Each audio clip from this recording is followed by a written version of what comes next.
bien, continuamos con nuestra historia de Colombia.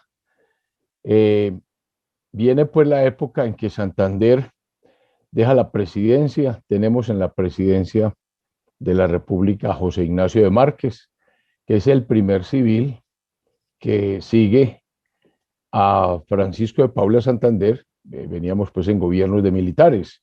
Simón Bolívar, bueno, me excuso, don Joaquín Mosquera no fue militar, era un civil. Lo que ocurre es que el vicepresidente Domingo Caicedo sí fue militar. Estamos en el año de 1839 y miren lo que pasa, la ligereza con que se discute una ley eh, sin atisbar eh, sentimientos que se pueden despertar. Cuando, cuando yo paseo por Pasto, en alguna ocasión me llamó la atención la cantidad de templos que hay allí. Es impresionante. A las 6 de la mañana suenan campanas en todo Pasto. Habíamos dicho que Pasto era absolutamente realista, que Pasto le dio brega al general Nariño, que Pasto le dio guerra a Simón Bolívar, que Pasto era un bastión de su majestad don Fernando VII, que Pasto era absolutamente religioso, que Pasto había sido un problema. Los famosos pastuzos, eh, Agustín Agualongo, del que hablamos en su momento, que da hoy nombre a uno de los hoteles más importantes de Pasto. Pues bien, en Bogotá, como legislan sin considerar las circunstancias propias de cada región, y ese es el problema del centralismo, se dictó un decreto, el Congreso de 1839, suprimiendo unos conventos en Pasto, los conventos de San Francisco, La Merced, segundo convento, Santo Domingo, tercer convento, y San Agustín, 4 conventos. Ya podrán ustedes imaginarse el golpe cuando llega esa noticia a los pastuzos. ¿Cómo así que se suprimen 4 conventos bien antiguos? Ahora, ¿qué fue lo que dijeron en Bogotá? Hombre, es que estos conventos estaban casi desiertos, no habían frailes. Por ejemplo, decían, es que el de San Francisco solamente tenía 8 religiosos. Yo pregunto, ¿cuál es el problema? Es que los religiosos salen a hacer sus obras apostólicas. Puede que no tengan novicios, pero ellos tienen, no necesariamente la vida conventual implica un cerramiento, implica un trabajo con las comunidades. Entonces el de San Francisco tenía 8 religiosos. El de la Merced tenía 2 religiosos, dicen en Bogotá, porque eso también hay que analizarlo. El de Santo Domingo tenía 4 religiosos y el de San Agustín 4. Ya resolvieron cerrarlos, pero es que el problema es ese, ¿cómo así? ¿Cómo que se cierra un convento?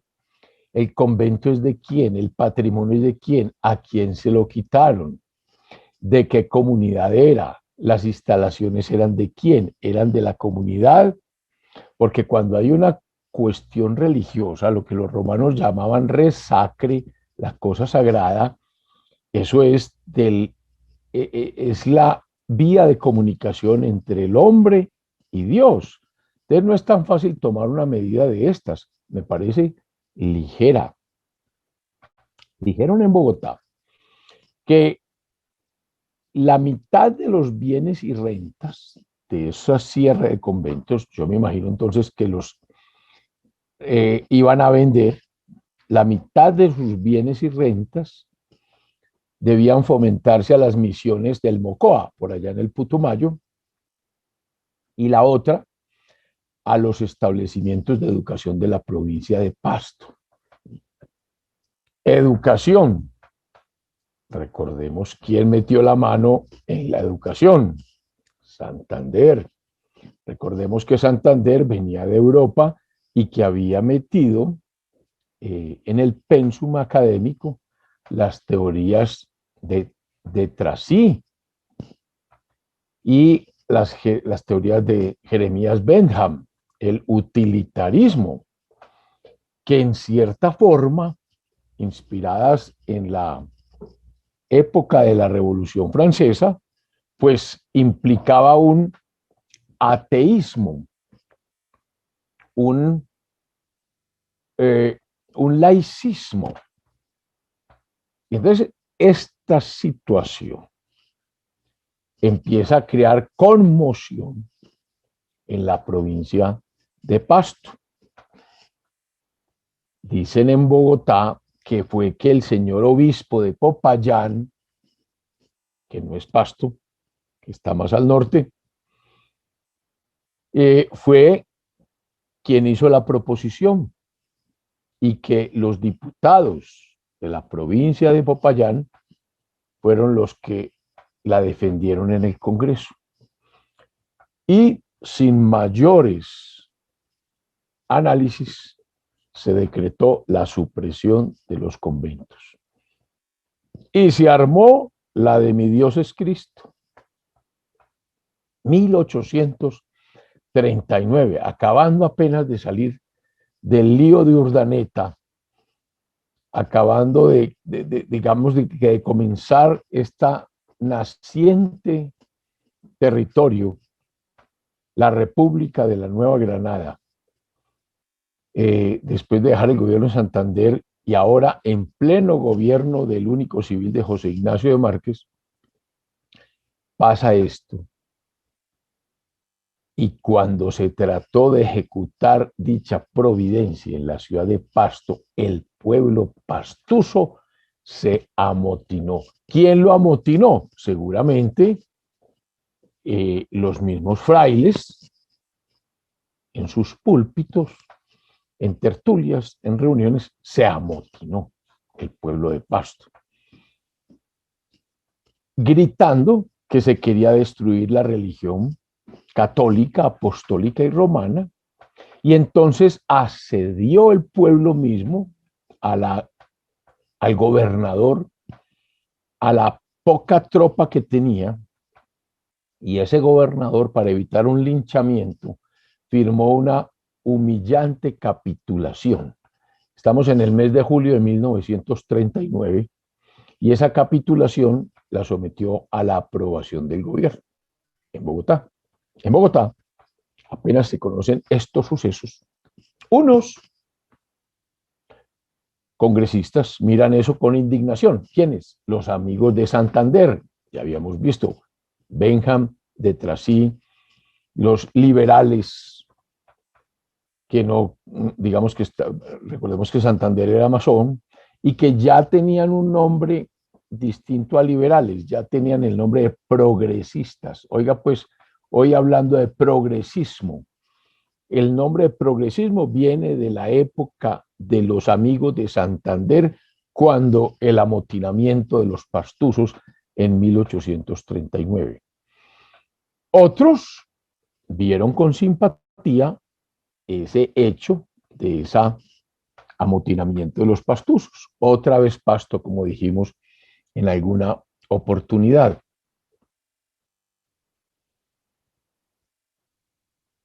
Digamos que hubo protestas entonces de los poderes civiles, de los poderes eclesiásticos. José Ignacio de Márquez,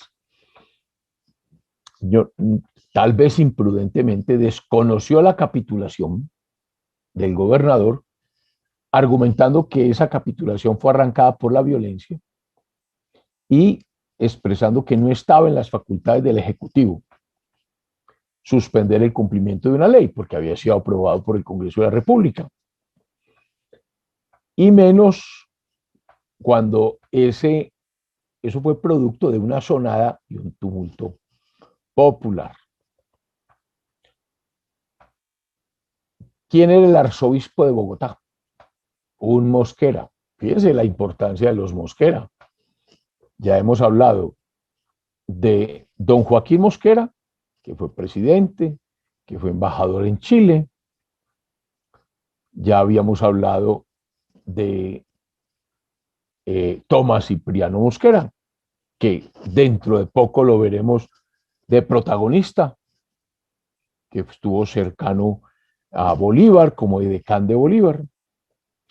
Y nada más y nada menos que era el arzobispo de Bogotá, don Manuel José Mosquera, hermano de todos estos. Y entonces el 17 de julio de 1839 dirige una carta a los párrocos de su arquidiócesis, o sea, en Bogotá, y dice: no nos es posible mirar con indiferencia que invocando el nombre santo de la religión se pretenda trastornar el orden y faltar a la obediencia debida a las autoridades nacionales. En ningún caso pueden justificarse actos revolucionarios con pretextos religiosos, y a más de su criminalidad son un manantial inagotable de males para los pueblos, dijo el arzobispo de Bogotá. Pero recordemos que es que Manuel José Mosquera es de Popayán, no de Pasto, y los de Popayán y Pasto no es que tengan las mejores relaciones. Popayán, digamos que fue más patriota. Pasto siempre fue realista. ¿Qué hace el gobierno para, digamos que, calmar la intranquilidad allá en los Pastos? Nombra al general Pedro Alcántara Herrán. Recordemos quién era Pedro Alcántara Herrán, aquel que fue el primero en promover la dictadura de Bolívar ante el atentado del 28 de septiembre de 1828. Es Márquez nombra a Pedro Alcántara Herrán como jefe de las fuerzas en el sur y quien debía ir sin demora alguna a la ciudad de Pasto. Herrán parte a Pasto. No fue posible pacificar a los revoltosos, entonces apeló a la fuerza. Y en Buesaco desbarató en agosto de 1839 a las fuerzas enemigas. Entonces Herrán entró en Pasto y allí puso en vigor la providencia de supresión de los conventos. Aquí estamos hablando, en la historia de Colombia, de lo que se llamó la guerra de los conventos. Esta es la guerra de los conventos, por el cierre de estos famosos conventos de que mencionamos. Entonces pone en vigor la providencia de supresión de los conventos, indulta a los vencidos y aparentemente la paz renacía. Pero esa guerra a los conventos no se quedó allí en 1839. ¿Por qué? Al año siguiente, en 1840, en enero, vuelve el Cauca, allá al sur, a prenderse. Y hay revolucionarios en Timbío. Pero ¿quién es el hombre que lidera esa revolución? Otra vez Obando, José María Obando. Recordemos que es muy cercano a toda esta región del sur. Recordemos que él era guerrillero patiano, que fue realista. José María Obando a la cabeza se pone de esa rebelión. Obando se había disque retirado porque había perdido las elecciones. Recordemos que Obando fue candidato presidencial junto con José Ignacio de Márquez. Lo que pasa es que ganó Márquez. Y entonces él dice, pues no me quieren, entonces me voy a mi vida civil, a mis haciendas. Dijo que se retiraba a la vida privada. Pues Obando fue el que en enero del 40 se levantó en armas con los revolucionarios en Timbío. Herrán, que estaba allá, tiene una conferencia con Obando, quien quería ocupar Popayán, y de esa conferencia vino un indulto. Se pactaron, dijo, bueno, no, venga, yo lo indulto por este levantamiento. Entonces, ese indulto se llamó el indulto de los árboles. Estamos ya en 1840, en febrero, y pareció desarmada la revolución. Pero pasa otro hecho, el fallecimiento de Santander, porque Santander tenía, digamos que, buenas, digamos que jerarquía sobre todos estos personajes, quien había quedado más o menos dirigiendo la vida política en la Nueva Granada era Santander. Entonces era consultado por Márquez, era consultado por Obando, era consultado por, bueno, no tanto por Herrán, pero reconocían que era un expresidente y que tuvo mucho influjo en la campaña Libertador. Esa conducta del general Herrán por el indulto de los árboles fue censurada por los partidarios de Márquez, o sea, por los partidarios del gobierno, censurada por la prensa. Les pareció que había sido demasiado pródigo en clemencia. Y entonces el Congreso se prende en ese debate.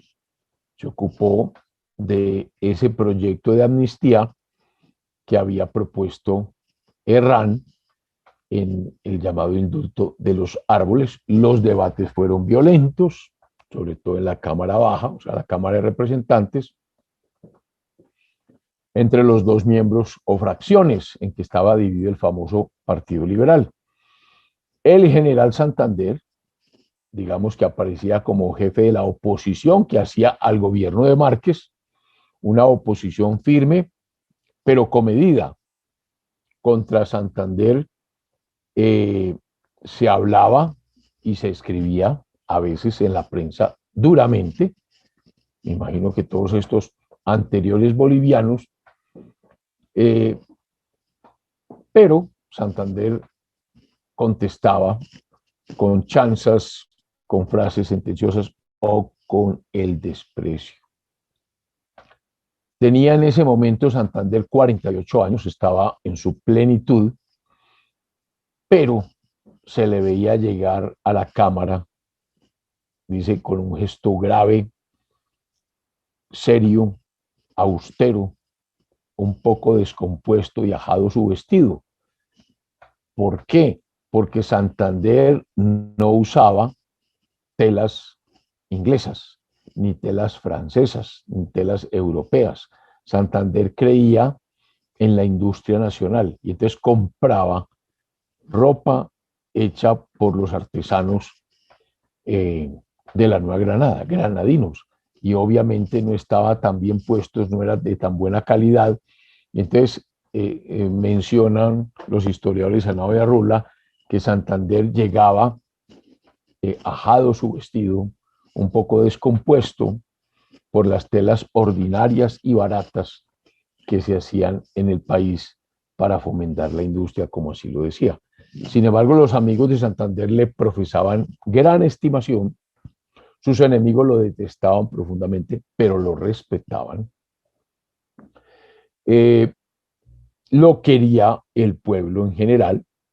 En alguna ocasión menciona el príncipe Pedro Bonaparte, quien vino con Santander en 1832, que él había conocido todas las majestades de Europa y que no había conocido jamás a nadie, refiriéndose a Santander, en quien la naturaleza hubiera impreso con caracteres más fuertes el don de mando que en Santander, que inclusive él fue testigo cuando Santander se bajó del barco que lo traía de Europa y en Cartagena la Guardia le hacía honor porque fue nombrado presidente, ya era presidente, él estaba de levita, no estaba de militar, pasó revista a la guarnición y sin el uniforme, sin que el uniforme militar le hiciera falta, impuso admiración y respeto a sus soldados.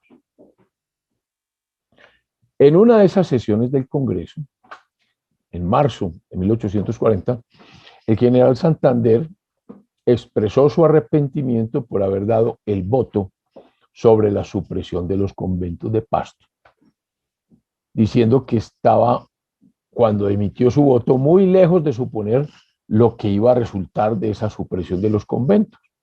Entonces, hubo un debate ardiente en esa sesión, se le hicieron cargos sobre su anterior administración y él contestó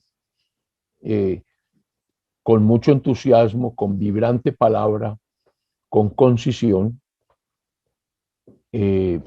pronunció tremendos discursos, se llenó de entusiasmo y en algún momento dijo: se me echa en cara haber fusilado 39 españoles. Recordemos que él fusiló a Barreiro y a otros españoles que estaban presos después de la batalla de Boyacá, en la Plaza de Bolívar. Y esa es una conducta que se le reprocha.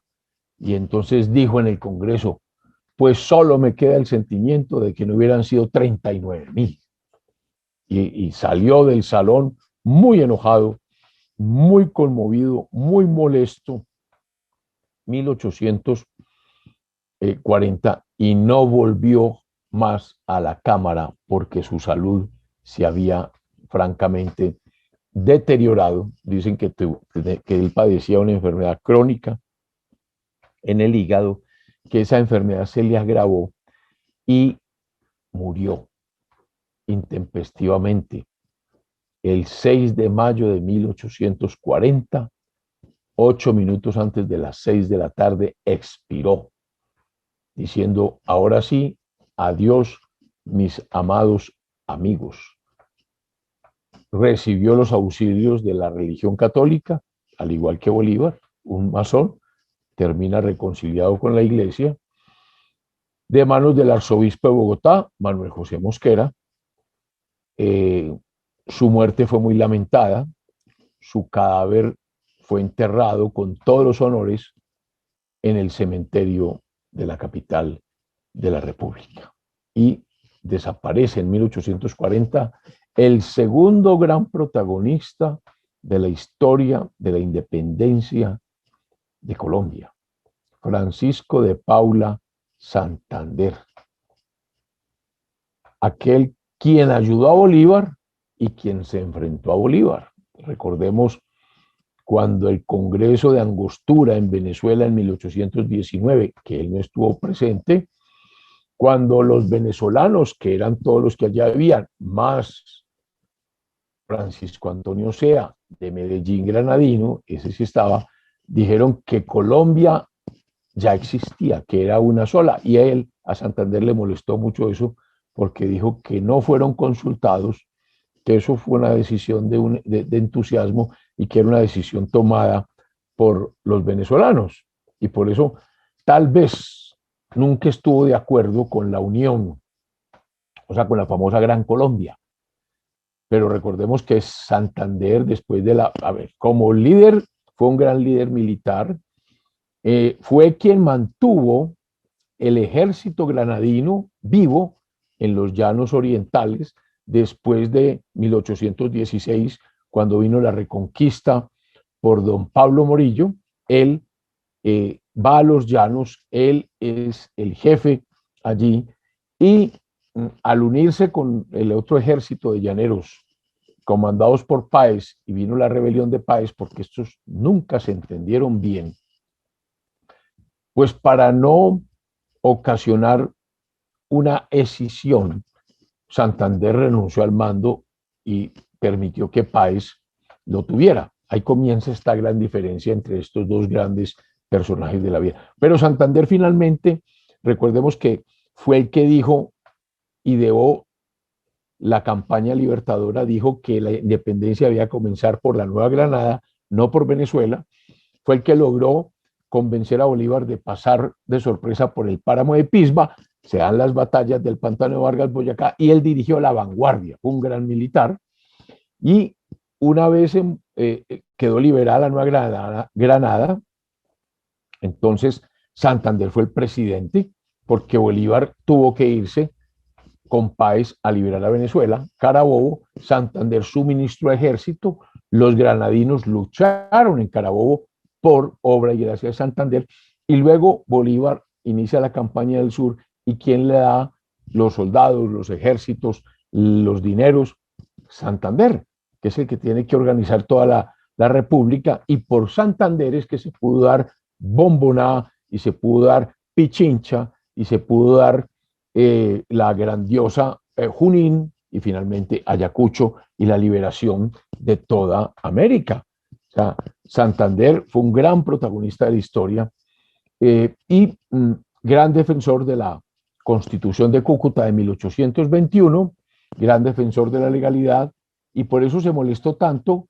con el fracaso de la Convención de Ocaña en 1828, donde él tenía ya las mayorías, y de ahí en adelante atacó a todos aquellos que atacaran a Cúcuta, la Constitución de Cúcuta, y por eso se convirtió en el defensor de eso, y por eso defendió la rebelión del Batallón Callao allá en el Perú, y salió a la calle en defensa de esa rebelión del Batallón Callao. Y finalmente, pues dicen que fue el que promocionó la conspiración septembrina por la dictadura de Bolívar, porque Bolívar se marginó de la legalidad. Pues ese gran hombre, Francisco de Paula Santander, que producto de la conspiración termina en Europa, que regresa, que es presidente, fallece solamente a la edad de 48 años, y se nos va otro de los grandes, Francisco de Paula Santander, granadino, ese sí, por naturaleza, amigo de Bolívar, enemigo de Bolívar. Dejemos aquí y nos vemos la próxima semana.